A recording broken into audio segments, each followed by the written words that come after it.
ನಮಸ್ಕಾರ. ಇವತ್ತು ನಾವು ಈ ದ್ವಿಸದನ ಪದ್ಧತಿಯ ಬಗ್ಗೆ ನಮ್ಮ ಸಂವಿಧಾನ 2ರಲ್ಲಿಯ ಪಾಠವನ್ನು ಮುಂದುವರಿಸ್ತಾ ಇದ್ದೀನಿ. ಈ ದ್ವಿಸದನ ಪದ್ಧತಿ ನಮ್ಮ ಸಂಸದೀಯ ವ್ಯವಸ್ಥೆಯಲ್ಲಿ ಬರ್ತದೆ ಅಂತಕ್ಕಂಥದ್ದನ್ನು ನಾವು ಗಮನಿಸಬೇಕು. ಇದರ ಐತಿಹಾಸಿಕ ಹಿನ್ನೆಲೆಯನ್ನು ನಾವು ನೋಡುವುದಾದರೆ, ಯಾಕೆ 2 ಸದನಗಳನ್ನು ಪ್ರಪೋಸ್ ಮಾಡಿದರು ಅಂತಕ್ಕಂಥ ಒಂದು ಪ್ರಶ್ನೆ ಉದ್ಭವ ಆದಾಗ ಇದರ ಇತಿಹಾಸವನ್ನು ನೋಡುವುದು ಸೂಕ್ತ ಅಂಥೇಳಿ ನಾನು ಅಂದ್ಕೊಳ್ತೀನಿ. ಇದರ ಐತಿಹಾಸಿಕ ಹಿನ್ನೆಲೆಯನ್ನು ನಾವು ನೋಡೋದಾದರೆ, ನಾವು ಈ ಗ್ರೀಕ್ ವ್ಯವಸ್ಥೆಗೆ ನಾವು ಹೋದಾಗ ಅಲ್ಲಿ ಗ್ರೀಕರು ಅಥವಾ ಗ್ರೀಕ್ ಐತಿಹಾಸಿಕಕಾರ ಇದ್ದಂಥ ಪಾಲಿಬಿಯಸ್ ಬರೀತಾರೆ. ಅವರು ಈ ರೋಮನ್ ಆಡಳಿತ ವ್ಯವಸ್ಥೆ ಏನಿದೆ ಅದನ್ನು, ಅಥವಾ ರೋಮನ್ ಗಣರಾಜ್ಯವನ್ನು ಅವರು ಬಹಳ ಮೆಚ್ಚಿ ಹೇಳ್ತಾರೆ. ಅಂದರೆ ಅದರಲ್ಲಿ ಎಲ್ಲ ಥರದ ಜನರ ಒಂದು ಒಕ್ಕೂಟ ಆಗಿರ್ತದೆ ಅಂತ ಹೇಳ್ತಾರೆ. ಅವರು ರಾಜ ಇರ್ತಾನೆ, ಹಿರಿಯರಿರ್ತಾರೆ, ಆಮೇಲೆ ಜನರಿಂದ ಆಯ್ಕೆಯಾದಂತಹ ಪ್ರತಿನಿಧಿಗಳಿರ್ತಾರೆ ಅಂತಕ್ಕಂಥ ಒಂದು ಮಾತನ್ನು ಹೇಳ್ತಾನೆ ಅವನು. As per Polybius we can find that the monarchy, the aristocrats and the democrats all together they form a sort of a republic or government, and that sort of a arrangement is called a concept of mixed constitution ಅನ್ನೋದನ್ನು ನಾವು ಇಲ್ಲಿ ನೋಡ್ತೀವಿ. That is what we are going to see here. ಅದರದ್ದು ಕನ್ನಡ ತರ್ಜಿಮೆಯನ್ನು ನಾವು ನೋಡೋದಾದರೆ, ಪಾಲಿಬಿಯಸ್ Roman ಗಣರಾಜ್ಯವನ್ನು ಮೆಚ್ಚುತ್ತಿದ್ದರು, ಅದರ ಶಕ್ತಿಯು ಮಿಶ್ರ ಸಂವಿಧಾನದಿಂದ ಬಂದಿದೆ ಎಂಬ ನಂಬಿಕೆಯನ್ನು ಹೊಂದಿದ್ದರು. ಅದು 3 ಅಂಶಗಳನ್ನು ಹೊಂದಿರುತ್ತದೆ. ಒಂದು ರಾಜ್ಯ ಶಕ್ತಿ, ಇನ್ನೊಂದು ಹಿರಿಯರ ಸಭೆ ಮತ್ತು ಜನಸಭೆಗಳು ಅನ್ನೋದನ್ನು ನಾವಿಲ್ಲಿ ನೋಡ್ಬೋದು. ಸೊ ಇದನ್ನೇ ಆಧಾರವಾಗಿದ್ದುಕೊಂಡು, ಈ ಒಂದು ವ್ಯವಸ್ಥೆಯನ್ನೇ ಆಧಾರವಾಗಿಟ್ಕೊಂಡು ನೆಕ್ಸ್ಟ್ ಏನಾಗುತ್ತೆ ಅಂತಂದರೆ, ಈ ಮಾಂಟೆಸ್ಕ್ಯೂವರು ಅಮೇರಿಕದ ಒಂದು ಸಂವಿಧಾನ ವ್ಯವಸ್ಥೆಯನ್ನು ಮಾಡ್ತಾರೆ. ಅದರಲ್ಲಿಯೂ ಕೂಡ ನಾವು ದ್ವಿಸದನ ಪದ್ಧತಿಯನ್ನು ಕಾಣ್ಬೋದು. ಅಮೇರಿಕದ ದ್ವಿಸದನ ಪದ್ಧತಿಯಲ್ಲಿ ನಾವು ಒಂದು ಸದನಕ್ಕೆ ಏನು ಹೇಳ್ತೀವಿ, ಕಾಂಗ್ರೆಸ್ ಅಂತ ಹೇಳ್ತೀವಿ, ಇನ್ನೊಂದು ಸದನಕ್ಕೆ ಜನರ ಪ್ರತಿನಿಧಿತ್ವದ ಸದನ ಅಥವಾ house of representatives, house of people ಅಂತಕ್ಕಂಥದ್ದನ್ನು ನಾವಲ್ಲಿ ಕಾಣ್ತೇವೆ ಅನ್ನೋದನ್ನು ನಾವಿಲ್ಲಿ ನೋಡಬಹುದು. ಸೊ ಇದು ಈ ಒಂದು ನಮ್ಮ ಬೈಕ್ಯಾಮ್ರಲಿಸಮ್ ನಾವು ಹೇಗೆ ಹೇಳ್ಬೋದು ಅಂತಂದರೆ, 2 ಸದನಗಳು ಇರ್ತವೆ. One is upper house and another is lower house, are they are also called as chambers, legislative chambers. There are 2 types of legislative chambers, and one is called the upper chamber and another is called the lower chamber. See, there are unicameralism also. ನಾವು ಭಾರತದ ಪ್ರಜಾಪ್ರಭುತ್ವ ವ್ಯವಸ್ಥೆಯನ್ನು ಪರೀಕ್ಷೆ ಮಾಡಿದಾಗ ನಾನು ನಿಮ್ಮ ಗಮನಕ್ಕೆ ತರ್ತೀನಿ. ಅಲ್ಲಿ ಯುನಿಕ್ಯಾಮರಲಿಸಮ್ ಅಂದರೆ ಶಾಸನ ಮಾಡುವಂತಹ ಒಂದೇ ಒಂದು ಸಭೆ ಇರ್ತದೆ ಅಂತ ಹೇಳ್ಬೋದು. ಆ ರೀತಿ ನಮ್ಮ ಭಾರತೀಯ ವ್ಯವಸ್ಥೆಯಲ್ಲಿ ಏನಿದೆ ಅನ್ನೋದನ್ನು ನಾವು ಮುಂದೆ ನೋಡೋಣ. ಇದರ ಉದ್ದೇಶ ಏನು ಅಂತಂದರೆ, what is the purpose of this? The purpose of bicameralism is to ensure more balanced representative and deliberative law making process. ನೋಡಿ, deliberative law making process, then balanced ಮತ್ತು representative. ಈ ಉದ್ದೇಶ ಏನು ಅಂತಂದರೆ, ಶಾಸನ ಅಧಿಕಾರವನ್ನು ಹಂಚಿ, ಅಂದರೆ ಶಾಸನ ಅಧಿಕಾರ ಒಂದೇ ಸದನದ ಕೈನಲ್ಲಿ ಇರಲ್ಲ, 2 ಸದನದ ಕೈನಲ್ಲಿ ಇರುತ್ತದೆ. ಇದರಿಂದ ಸಮತೋಲನವನ್ನು ಸಾಧಿಸಲು ಸಾಧ್ಯವಾಗುತ್ತದೆ ಮತ್ತು ಹೆಚ್ಚು ಪ್ರತಿನಿಧಿತ್ವ ಇದರಲ್ಲಿ ಇರ್ತದೆ, ಮತ್ತು ಇವರು ಚಿಂತನಶೀಲವಾದಂತಹ ಕಾನೂನು ತಯಾರಿಕೆಯನ್ನು ಮಾಡ್ತಾರೆ ಅಂತಕ್ಕಂಥ ಒಂದು ಉದ್ದೇಶದಿಂದ ನಾವೇನು ಮಾಡ್ತೀವಿ, we are going for the ಬೈಕ್ಯಾಮರಲಿಸಮ್.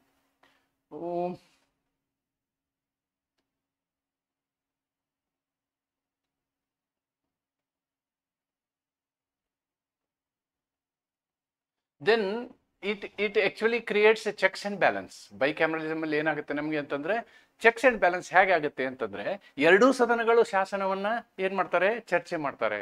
ಆದ್ದರಿಂದ ಅದರ ಪರೀಕ್ಷೆ ಏನಾಗುತ್ತೆ, ಸರಿಯಾದ ರೀತಿಯಲ್ಲಿ ಪರಿಶೀಲನೆ ನಡೀತದೆ ಅಂತ ಹೇಳ್ಬೋದು. ಮತ್ತು ಇಲ್ಲಿ ಅವಸರದ ನಿರ್ಣಯ ಆಗೋದಿಲ್ಲ. ಒಂದು ಸದನ ಪಾಸ್ ಮಾಡಿದ ನಂತರ ಇನ್ನೊಂದು ಸದನಕ್ಕೆ ಸರಿಯಾದ ಸಮಯ ಇರ್ತದೆ, ಆ ಸಮಯದವರೆಗೆ ಅದು ಚರ್ಚೆ ಮಾಡಿ ಅದರ ಮರುಪರಿಶೀಲನೆ ಮಾಡುವಂತಹ ಉದ್ದೇಶ ಇದ್ದರೆ ಮಾಡ್ತದೆ, ಅದಕ್ಕೆ ಸಜೆಷನ್ಗಳನ್ನು ಕೊಡ್ತದೆ.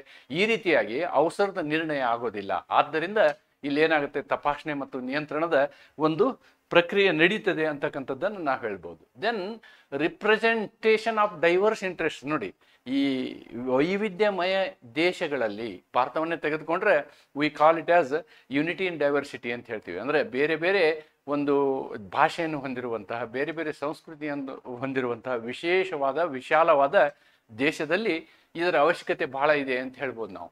ಇದರಿಂದ ಏನಾಗುತ್ತೆ, ಜನಸಂಖ್ಯೆ ಹೆಚ್ಚಿರುವಂತಹ ಪ್ರದೇಶದಲ್ಲಿ ರಾಜ್ಯಗಳ ಪ್ರತಿನಿಧಿತ್ವನೂ ಇರಬೇಕು, ಆಮೇಲೆ ಜನರಿಂದ ಆಯ್ಕೆಯಾದಂತಹವರ ಪ್ರತಿನಿಧಿತ್ವನೂ ಇರಬೇಕು, ಆಮೇಲೆ ಅವರಿಬ್ಬರ ಸಮಾಗಮದಲ್ಲಿ ಕಾನೂನು ಹೊರಗೆ ಬರಬೇಕು ಅಂತಕ್ಕಂಥದ್ದು ಇದ್ರ ವಿಚಾರ. ಒಕ್ಕೂಟ ವ್ಯವಸ್ಥೆಯಲ್ಲಿ ಒಂದು ಸಮತೋಲನ ಕಾಯ್ದುಕೊಳ್ಳುವಂತಹ ಕಾನೂನನ್ನು ನಾವು ತರಬೇಕು ಅಂದರೆ, ಈಗ ರೀಜನಲ್ ಇಕ್ವಾಲಿಟಿ, ಪ್ರಾದೇಶಿಕ ಸಮಾನತೆ ಬರಬೇಕು ಅಂತಂದ್ರೆ ಅದು ದ್ವಿಸದನ ಪದ್ಧತಿಯಿಂದ ಮಾತ್ರ ಸಾಧ್ಯ ಅಂತಕ್ಕಂಥದ್ದನ್ನು ನಾವಿಲ್ಲಿ ನೋಡ್ತೀವಿ. ಅದಕ್ಕೆ ವೈವಿಧ್ಯಮಯ ಹಿತಾಸಕ್ತಿಗಳ ಪ್ರತಿನಿಧಿತ್ವ. ಒಂದು ಸದನ ಸಾಮಾನ್ಯ ಕೆಳಗಿನದು, ಕೆಳಮನೆ ಜನಸಂಖ್ಯೆಯ ಪ್ರತಿನಿಧಿಯಾಗಿ ಕಾರ್ಯನಿರ್ವಹಿಸುತ್ತದೆ. ಇನ್ನೊಂದು ಸದನ ಮೇಲ್ಮನೆ, ಸಾಮಾನ್ಯವಾಗಿ ಪ್ರಾಂತ್ಯಗಳು, ರಾಜ್ಯಗಳು ಅಥವಾ ವಿಶೇಷ ಗುಂಪುಗಳನ್ನು ಪ್ರತಿನಿಧಿಸುತ್ತದೆ ಅನ್ನೋದನ್ನು ನಾವು ನೋಡ್ಬೋದು. Then bicameralism is better quality legislation. ಇದರಿಂದ ನಮಗೇನು ಸಿಗುತ್ತೆ, ವಿಲ್ ಗೆಟ್ ಕ್ವಾಲಿಟಿ ಲೆಜಿಸ್ಲೇಷನ್. ಮಾಡಿದಂತಹ ಕಾನೂನು ಸೂಕ್ತವಾಗಿರ್ತದೆ, ಉತ್ತಮ ಗುಣಮಟ್ಟವನ್ನು ಹೊಂದಿದಂತಹ ಕಾನೂನನ್ನು ಇದರಿಂದ ಮಾಡಲಿಕ್ಕೆ ಸಾಧ್ಯ. ಯಾಕೆ ಅಂತಂದ್ರೆ the laws undergo debate, revision and refinement in 2 chambers leads to most thoughtful and well crafted legislation. ಅಂದರೆ ಕಾನೂನುಗಳು 2 ಸದನದಲ್ಲಿ ವಿವರವಾಗಿ ಚರ್ಚೆ ಆಗ್ತವೆ, ಬೇಕಂದ್ರೆ ತಿದ್ದುಪಡಿ ಆಗ್ತವೆ ಮತ್ತು ಪರಿಷ್ಕರಣೆ ಆಗ್ತವೆ ಅಂತಕ್ಕಂಥದ್ದನ್ನು ನಾವಿಲ್ಲಿ ನೋಡ್ಬೋದು. ಮತ್ತು ಹೆಚ್ಚು ಯುಕ್ತವಾದ ಮತ್ತು ಸರಿಯಾದ ಕಾನೂನುಗಳನ್ನು ರಚಿಸಲು ಇದರಿಂದ ಸಾಧ್ಯ ಆಗ್ತದೆ ಅನ್ನೋದನ್ನು ನಾವು ಇಲ್ಲಿ ಅರ್ಥ ಮಾಡ್ಕೊಳ್ಬೇಕು. Then prevents majoritarianism. This is very very important. ನೋಡಿ, ಇಲ್ಲಿ ಮ್ಯಾಡ್ನೆಸ್ ಆಫ್ ಮೆಜಾರಿಟಿ ಅಂತಾರೆ. ಮ್ಯಾಡ್ನೆಸ್ ಆಫ್ ಮೆಜಾರಿಟಿ ಅಂದ್ರೆ ಬಹುಮತ ಇದ್ದವರು ತಮಗೆ ಅನುಕೂಲ ಆಗುವಂತಹ ಕಾನೂನುಗಳನ್ನು ಮಾಡಿಕೊಳ್ಳುವಂತಹ ಸಾಧ್ಯತೆ ಇರೋದನ್ನು ಇದು ತಪ್ಪಿಸ್ತದೆ. ಅದಕ್ಕೆ ಬಹಳ ಮುಖ್ಯವಾದಂತಹದ್ದು ದ್ವಿಸದನ ಪದ್ಧತಿ ಅಂತ ಹೇಳ್ಬೋದು ನಾವು. A single elected house dominated only one party May push through partition loss. ಅದೇನ್ ಮಾಡ್ಬೋದು, ತಾನು ತನಗೆ ಅನುಕೂಲವಾದಂತಹ ಪಕ್ಷಪಾತದ ಕಾನೂನುಗಳನ್ನು ಮಾಡ್ಬೋದು. ಇವುಗಳನ್ನು ಜಾರಿಗೆ ತರುವ ಸಾಧ್ಯ ಇರ್ತದೆ. ಅದನ್ನು ತಪ್ಪಿಸಲಿಕ್ಕೆ ದ್ವಿಸದನ ಪದ್ಧತಿ ನಮಗೆ ಹೆಲ್ಪ್ ಮಾಡ್ತದೆ ಅಂತಕ್ಕಂಥದ್ದನ್ನು ನಾವಿಲ್ಲಿ ನೋಡಬಹುದಾಗಿದೆ. Then the second house can act as a moderating force. ನೋಡಿ, ಅಂದ್ರೆ ಅಪ್ಪರ್ ಹೌಸ್ ಇದೆಯಲ್ವಾ, ಇದು it acts as a moderating force or reviewing body ಅಂತ ಹೇಳಿ ನಾವು ಹೇಳ್ಬೋದು. ಅಂದ್ರೆ ಪರಿಶೀಲನಾ ಅಂಗವಾಗಿ ಕೆಲಸ ಮಾಡ್ತದೆ. ಇದು ಪರಿಶೀಲನಾ ಅಂಗ ಅಂತ ಹೇಳ್ಬೋದು ನಾವು. ಪರಿಶೀಲನಾ ಅಂಗವಾಗಿ ಕಾರ್ಯನಿರ್ವಹಿಸುತ್ತದೆ ಮತ್ತು ನಿಯಂತ್ರಣ ಶಕ್ತಿಯಾಗಿ ಕಾರ್ಯನಿರ್ವಹಿಸುತ್ತದೆ ಅನ್ನೋದನ್ನು ನಾವಿಲ್ಲಿ ಕಾಣಬಹುದಾಗಿದೆ. Then continuity and stability. ನೋಡಿ, ಒಂದೇನಂದ್ರೆ ಯಾವುದೇ ಒಂದು ವ್ಯವಸ್ಥೆಯಲ್ಲಿ ಒಂದು ಪರ್ಮನೆಂಟ್ ಹೌಸ್ ಇರುತ್ತೆ, permanent membership. For example, Bharat ದೇಶದಲ್ಲಿ ತೆಗೆದುಕೊಂಡ್ರೆ ನಾವೇನು ಹೇಳ್ಬೋದು, ರಾಜ್ಯಸಭೆ ಇದು ಖಾಯಂ ಸದನ, ಅದು ಡಿಸಾಲ್ವ್ ಆಗೋದನ್ನೇ ಇಲ್ಲ, ಅಂದ್ರೆ ಕಂಟಿನ್ಯೂಟಿ ಇರ್ತದೆ ಅನ್ನೋದನ್ನ ನಾವಿಲ್ಲಿ ಗಮನಿಸಬೇಕು. Upper house will have A permanent membership with staggered elections. ಇದನ್ನು ನೋಡೋಣ ನಾವು ನಮ್ಮ ಪಾರ್ಲಿಮೆಂಟ್ ಅನ್ನು ನೋಡುವಾಗ ವಿವರವಾಗಿ ನಾನು ಅದ್ರ ಬಗ್ಗೆ ಚರ್ಚೆ ಮಾಡ್ತೀನಿ. This provides legislative continuity. This provides ಅಂದ್ರೆ ಒಂದು ವಿಷಯ ಅರ್ಧಕ್ಕೆ ಚರ್ಚೆಯಾಗಿ ನಿಂತಹ ಲೋಕಸಭೆಯಲ್ಲಿ ವಿಷಯ ಹೊಸ ಲೋಕಸಭೆ ಬಂದಾಗ ಚೇಂಜ್ ಆಗ್ಬೋದು, ಆದ್ರೆ ರಾಜ್ಯಸಭೆ ಹಂಗಾಗಲ್ಲ. It is continued, especially when lower house is dissolved. ನೋಡಿ, ಈ ಕೆಳಮನೆ ಡಿಸಾಲ್ವ್ ಆದರೆ ಅಂದ್ರೆ ನಮ್ಮ ಭಾರತದ ವ್ಯವಸ್ಥೆಯಲ್ಲಿ ನೀವು ತೆಗೆದುಕೊಂಡ್ರೆ ಅಪ್ಪರ್ ಹೌಸ್ಗೆ ನಾವೇನು ಹೇಳ್ತೀವಿ, ರಾಜ್ಯಸಭೆ ಅಂತ ಹೇಳ್ತೀವಿ. ಲೋವರ್ ಹೌಸ್ಗೆ ನಾವು ಲೋಕಸಭೆ ಅಂತ ಹೇಳ್ತೀವಿ. ಲೋಕಸಭೆ ಮತ್ತು ರಾಜ್ಯಸಭೆ, ಲೋಕಸಭೆ ಮತ್ತು ರಾಜ್ಯಸಭೆ ಅಂತ ಹೇಳ್ಬೋದು ನಾವು. ಲೋಕಸಭೆ ಜನರಿಂದ ಆಯ್ಕೆ ಆಗಿರುತ್ತೆ, ರಾಜ್ಯಸಭೆ ರಾಜ್ಯಗಳ ಪ್ರತಿನಿಧಿಗಳಿಂದ ಆಯ್ಕೆ ಆಗಿರುತ್ತೆ ಅನ್ನೋದನ್ನ ನಾವು ಇಲ್ಲಿ ಕಾಣಬಹುದಾಗಿದೆ. Then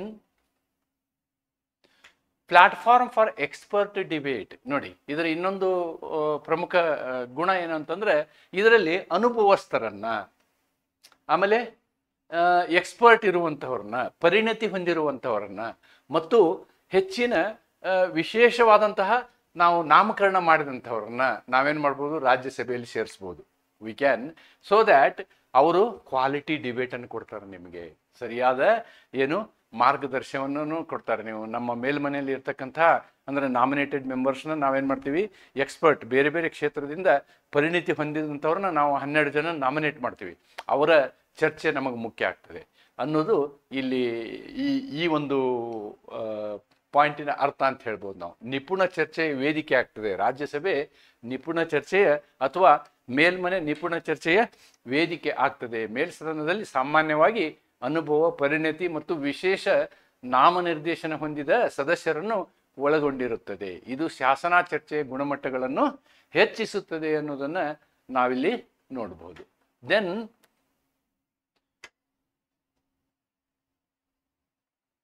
legislative process.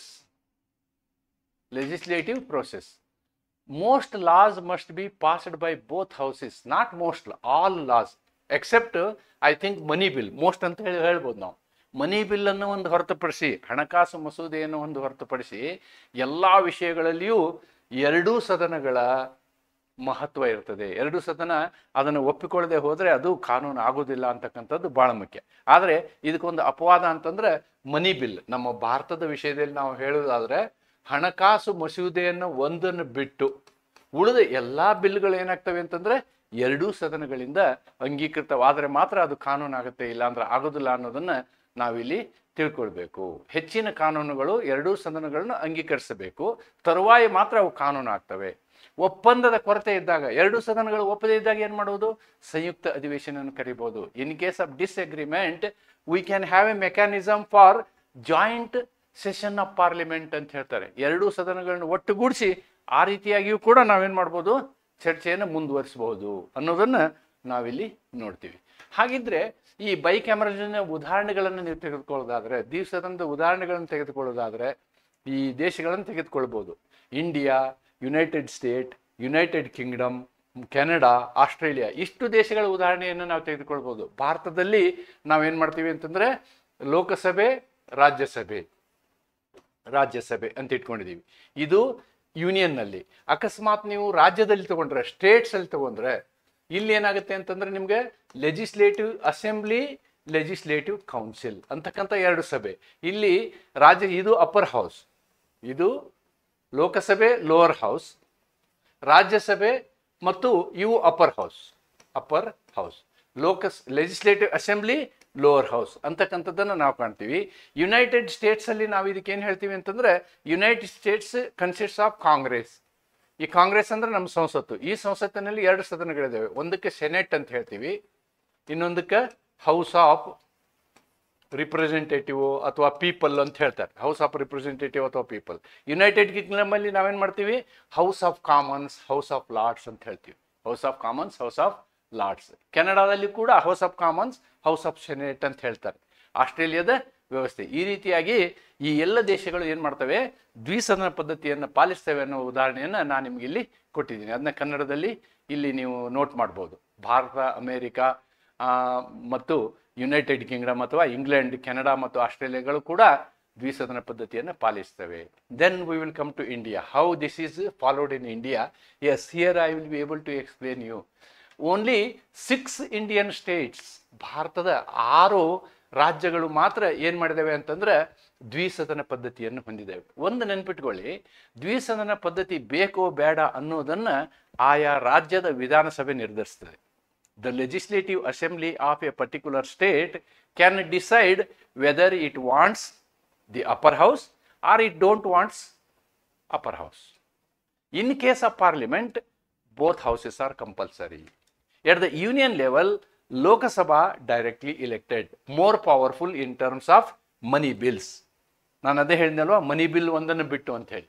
Then Rajya Sabha represents the states. ಅಂದ್ರೆ ರಾಜ್ಯದ ವಿಧಾನಸಭಾ ಸದಸ್ಯರು ತಮ್ಮ ಪ್ರತಿನಿಧಿಗಳನ್ನ ಆರಿಸಿ ಕಳಿಸ್ತಾರೆ, ಅವರು ರಾಜ್ಯಸಭೆಗೆ ಹೋಗ್ತಾರೆ. ಸೊ ರಾಜ್ಯಸಭೆ ರಾಜ್ಯಗಳ ಪ್ರತಿನಿಧಿತ್ವವನ್ನು ವಹಿಸ್ತದೆ ಅನ್ನೋದನ್ನ ನಾವು ನೋಡ್ಬೋದು. ಕೇಂದ್ರದಲ್ಲಿ ಏನಾಗುತ್ತೆ? ಚುನಾಯಿತರಾದಂತಹ ವ್ಯಕ್ತಿಗಳು ಇಲ್ಲಿ ಲೋಕಸಭೆಯಲ್ಲಿ ಇರ್ತಾರೆ ಮತ್ತು ರಾಜ್ಯದ MLAಗಳು ಕಳಿಸಿದಂತಹ ಸದಸ್ಯರು ರಾಜ್ಯಸಭೆಯಲ್ಲಿ ಇರ್ತಾರೆ. ಇದು ಪರ್ಮನೆಂಟ್ ಬಾಡಿ, ಅಂದ್ರೆ ಇದು ಯಾವತ್ತೂ ಡಿಸಾಲ್ವ್ ಆಗೋದಿಲ್ಲ. ಇದು ಟೆಂಪರರಿ ಬಾಡಿ. 5 ವರ್ಷಕ್ಕೊಂದ್ಸಲ ನಾವೇನ್ ಮಾಡ್ತೀವಿ? Every 5 years this is changed. But that is not the case with Rajya Sabha. Rajya Sabha is A permanent body. ಅಂದ್ರೆ ನಾವೇನ್ ಮಾಡ್ತೀವಿ ಅಂದ್ರೆ 2 ವರ್ಷಕ್ಕೊಂದ್ಸಲ 1/3 1/3 ಒಂದರಷ್ಟನ್ನ ರಿಟೈರ್ ಮಾಡ್ತೀವಿ. ರಿಟೈರ್ ಮಾಡಿ ಇಷ್ಟನ್ನ ಎಲೆಕ್ಷನ್ ಮಾಡ್ತೀವಿ. ಪ್ರತಿ 2 ವರ್ಷಕ್ಕೊಂದ್ಸಲ ಎಲೆಕ್ಷನ್ ಇರುತ್ತೆ. ಅದರಲ್ಲಿ ಏನು ಮಾಡ್ತೀವಿ ಅಂತಂದರೆ, ನಾವು 250 ಜನರು ಅದು ಬಾಡಿ, ಅದು ಅದರಲ್ಲಿ 238 ಜನರು ಚುನಾವಣೆಯಲ್ಲಿ ಆಯ್ಕೆ ಆಗ್ತಾರೆ. 238ರಲ್ಲಿ 1/3 ಭಾಗವನ್ನು ಮಾಡಿ ನಾವೇನು ಮಾಡ್ತೀವಿ, ಅವ್ರನ್ನ ಆಯ್ಕೆ ಮಾಡ್ತೀವಿ. ಇದನ್ನು ಕನ್ನಡದಲ್ಲಿ ಇಲ್ಲಿ ಬರೆದಿದ್ದೀನಿ. ಭಾರತದಲ್ಲಿ 6 ರಾಜ್ಯಗಳು ಮಾತ್ರ. ನಾನು ಅದಕ್ಕೆ ಹೇಳಿದೆ ನಿಮಗೆ, ರಾಜ್ಯದಲ್ಲಿ ವಿಧಾನಸಭೆಗೆ ಅಧಿಕಾರ ಇದೆ. ಅದಕ್ಕೆ ವಿಧಾನ ಪರಿಷತ್ ಬೇಕು, ವಿಧಾನ ಪರಿಷತ್ ಬೇಡವೋ ಅನ್ನೋದನ್ನು ನಿರ್ಧಾರ ಮಾಡುವಂಥದ್ದು ವಿಧಾನಸಭೆ. ವಿಧಾನಸಭೆ, ಈ ವಿಧಾನಸಭೆ ಒಂದು ನಡವಳಿಯನ್ನು ಪಾಸ್ ಮಾಡಿ ನಮಗೆ ಪರಿಷತ್ ಬೇಡ ಅಂದ್ರೆ ಅದು ಕ್ಯಾನ್ಸಲ್ ಆಗುತ್ತೆ. ಅಥವಾ ಪರಿಷತ್ ಇರಲಾರ್ದಂತಹ ಒಂದು ವಿಧಾನಸಭೆ ನಮಗೆ ವಿಧಾನ ಪರಿಷತ್ ಬೇಕು ಅಂತ ಹೇಳಿ ನಡವಳಿಯನ್ನು ಪಾಸ್ ಮಾಡಿದರೆ ಅವರು ವಿಧಾನ ಪರಿಷತ್ತನ್ನು ಮಾಡ್ಕೋಬಹುದು. ಆದರೆ ಲೋಕಸಭೆಯಲ್ಲಿ 2 ಸದನಗಳು compulsory. So in case of union or in case of parliament, the bicameralism is compulsory. In case of state legislature, bicameralism is optional ಅನ್ನೋದನ್ನು ನಾವಿಲ್ಲಿ ತಿಳ್ಕೋಬೇಕು. So this is all about our bicameralism. ಆದ್ದರಿಂದ ನಾನು ನಿಮಗೆ ಇಲ್ಲಿ ಏನು ಹೇಳಲಿಕ್ಕೆ ಇಷ್ಟಪಡ್ತೀನಿ ಅಂದರೆ, ಈ ದ್ವಿಸದನ ಪದ್ಧತಿ ಇದೆಯಲ್ಲ, ಈ ಪದ್ಧತಿ ನಮ್ಮ ಒಂದು ವ್ಯವಸ್ಥೆಯಲ್ಲಿ ಬಹಳ ಅವಶ್ಯಕತೆ ಇದೆ. ಮೇಲ್ನೋಟಕ್ಕೆ ಈ ಅಪ್ಪರ್ ಹೌಸ್ಗೆ ವೈಟ್ ಎಲಿಫೆಂಟ್ ಅಂತ ಹೇಳ್ತಾರೆ. ಬಟ್ ಒಂದನ್ನು ನೆನ್ಪಿಟ್ಕೊಳ್ಳಿ, ಯಾವುದೇ ಒಂದು ಶಾಸನ ಎಷ್ಟೋ ಸಂದರ್ಭದಲ್ಲಿ ಏನಾಗುತ್ತೆ ಅಂದರೆ, ಈ ಚುನಾಯಿತ ಪ್ರತಿನಿಧಿಗಳಿರ್ತಕ್ಕಂತಹ ಒಂದು ವ್ಯವಸ್ಥೆಯಲ್ಲಿ ಏನಾಗುತ್ತೆ ನಮಗೆ ಅಂತಂದರೆ, we will always have the majority. We will call it as brute majority. Brute majority. ಒಂದು ವ್ಯವಸ್ಥೆಯಲ್ಲಿ ಈ ಬಹುಮತ ಇರುವಂಥವ್ರು ಏನು ಮಾಡ್ತಾರೆ ಅಂತಂದರೆ, ತಮ್ಮ ಬಹುಮತದ ಬಗ್ಗೆ ಮಾತ್ರ ಚಿಂತನೆಯನ್ನು ಮಾಡ್ತಾ ಇರ್ತಾರೆ. ಅಥವಾ ತಮಗೆ ಯಾರು ವೋಟ್ ಹಾಕಿರ್ತಾರೋ, ಪಾಪ್ಯುಲಿಸ್ಟ್ ಪ್ರೋಗ್ರಾಮ್ ಅಂತಾರೆ, ಪಾಪ್ಯುಲಿಸ್ಟ್ ಪ್ರೋಗ್ರಾಮ್ಸ್. ಈ ಪಾಪ್ಯುಲಿಸ್ಟ್ ಪ್ರೋಗ್ರಾಮ್ಗಳಲ್ಲಿ ಏನಾಗ್ಬೋದು ಅಂತಂದರೆ, ಈ ಪಾಪ್ಯುಲಿಸ್ಟ್ ಪ್ರೋಗ್ರಾಮ್ಗಳನ್ನು ಜಾರಿ ಮಾಡುವಂತಹ ಒಂದು ಹುರುಪಿನಲ್ಲಿ it may create a problem for minority. It may create the problem for scheduled caste, scheduled tribe or the regional problems. ಇದೆಲ್ಲ ಆಗ್ಬೋದು. ಇದನ್ನು ತಡೆ ಹಿಡಿಯೋದು ಯಾವುದು ಅಂತಂದರೆ ರಾಜ್ಯಸಭೆ. ಆದ್ದರಿಂದ ದ್ವಿಸದನ ಇರುವಂಥದ್ದು ಬಹಳ. ಅದಕ್ಕೆ ದೇಶಕ್ಕೆ ದ್ವಿಸದನವನ್ನು ನಾವೇನು ಮಾಡಿದ್ದೀವಿ, ಕಂಪಲ್ಸರಿಯಾಗಿ ಮಾಡಿದ್ದೀವಿ. ಆದರೆ ರಾಜ್ಯಗಳಿಗೆ ದ್ವಿಸದನವನ್ನು ಆಪ್ಷನಲ್ ಆಗಿ ಮಾಡಿದ್ದೀವಿ, ಅವ್ರ ಇಚ್ಛೆಗೆ ಬಿಟ್ಟಿದ್ದೀವಿ. If they want they can continue, if they don't want they can continue. This is all about bicameralism. Therefore, as far as the bicameralism is concerned, so these are all the positive points, and according to me there may not be any negative points. But some people think, some political people think that Rajya Sabha is a white elephant or the legislative council is a white elephant ಅಂತ ಹೇಳ್ತಾರೆ. ಆದರೆ ಅದನ್ನು ನಾವು ಸರಿಯಾದ ರೀತಿಯಲ್ಲಿ ಪ್ರಜಾಪ್ರಭುತ್ವ ವ್ಯವಸ್ಥೆಯಲ್ಲಿ ಅದರ ಮಹತ್ವವನ್ನು ಅರಿತುಕೊಂಡು ಆ ಸದನಗಳನ್ನು ನಡೆಸಿದರೆ ಅವುಗಳಿಗೆ ಅದರದೇ ಆದಂತಹ ಮಹತ್ವ ಇದೆ ಅನ್ನೋದನ್ನು ನಾವು ಈ ಒಂದು ಚರ್ಚೆ ಮೂಲಕ ಕಾಣ್ಬೋದು ಅಂತ ಹೇಳ್ತಾ ಇವತ್ತಿನ ಈ ಒಂದು ವಿಡಿಯೋನ ನಾನು ಇಲ್ಲಿಗೆ ಮುಕ್ತಾಯಗೊಳಿಸ್ತೀನಿ. ನಮಸ್ಕಾರ.